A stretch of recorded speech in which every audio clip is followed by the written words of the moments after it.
On savait qu'Oloron était dans une zone sismique, on l'a vérifié hier soir sur le plan politique. Lorsque M. Luc Béreil a été élu en 2001, je me souviens des conversations que j'avais avec des militants de gauche. Le discours était en général « on en a pour 30 ans ». La volonté, le professionnalisme d'Hervé Luc Béreil laissait envisager une longue carrière à la tête de la ville d'Oloron, en somme une trajectoire à la Labarère ou à la Chabandelmas. Certes, la ville semblait génétiquement de gauche, mais la génétique n'est pas déterminante dans la vie politique. Certes, des territoires restent longtemps influencés par une idéologie politique, par exemple la Vendée, mais d'autres changent. La Bretagne est passée de la droite à la gauche. Oloron aurait pu donc devenir une ville de droite. Elle ne l'est pas devenue pour les élections nationales, et en particulier pour les élections présidentielles. En somme, M. Hervé Luc Béreil était maire de droite dans une ville qui nationalement votait à gauche. Voilà probablement une des premières causes de l'échec de M. Luc Béreil que l'on pourrait donner. De plus, une partie de l'électorat, lors des élections locales, envoie, comme l'on dit, un signal au pouvoir central. Compte tenu de la popularité actuelle de M. Sarkozy, c'est sûrement un facteur qui a joué au détriment de M. Luc Béreil. Celui-ci en était parfaitement conscient, puisqu'il a tout fait pour effacer de ses professions de foi l'appartenance à la majorité présidentielle.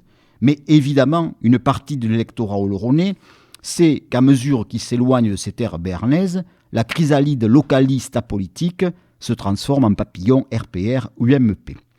Une autre raison que l'on peut invoquer pour expliquer l'échec de M. Luc Béreil est la thèse de l'accident politique en 2001. L'échec de la gauche en 2001 pourrait être analysé comme un échec de M. Diest et pas comme un échec de la gauche. Les divisions du PS de l'époque, conflit entre M. Diest et M. Ruiz pour le leadership, une pratique de plus en plus autoritaire du pouvoir, une paralysie due au compromis nécessaire entre le PS et le PC, la présence de listes dissidentes au premier tour, liste Matila, liste Janerini, des débats préélectoraux quelque peu surréalistes, fallait-il abattre les platanes de la place Saint-Pierre, les rives du Gave étaient-elles une catastrophe écologique? Tous ces facteurs avaient ouvert un boulevard à Hervé Luc Béreil.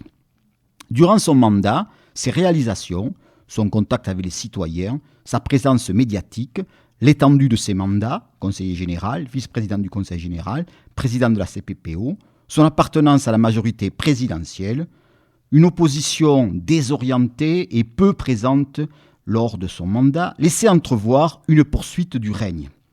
Le seul danger apparent était la fidélité douteuse d'une partie de l'électorat centriste sous influence de l'UDF.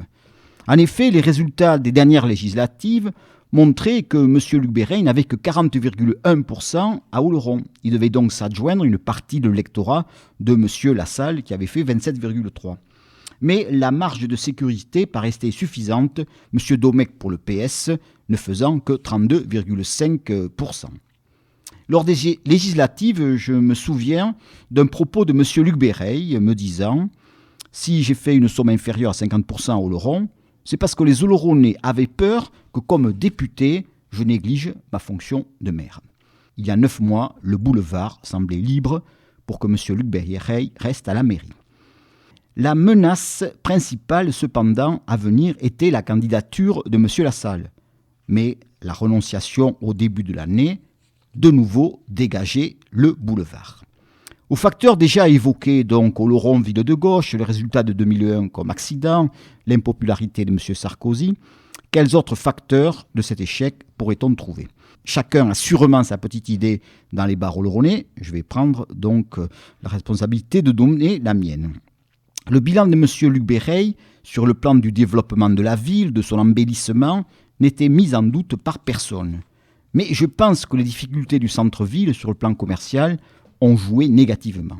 Les commerçants du centre n'étaient pas satisfaits et comme ce sont des professions qui ont contact avec beaucoup de monde, ça a eu des effets délétères.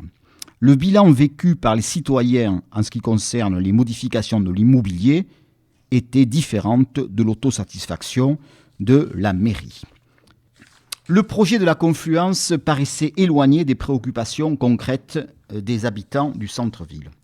Le thème d'Hervé Luc Béreil, le changement, était peut-être plus angoissant que rassurant pour une population inquiète. De plus, même si M. Lassalle avait renoncé à sa candidature, et les positions des représentants du MoDem, même s'ils s'en défendaient, pouvaient être perçues comme négatives vis-à-vis du bilan de M. Luc Béreille. Enfin, un affrontement politique, ce ne sont pas que des chiffres, des bilans, c'est aussi un choc de personnalité. Le côté technocrate, je sais tout, est probablement mal perçu car il met l'interlocuteur inconsciemment dans une position d'infériorité.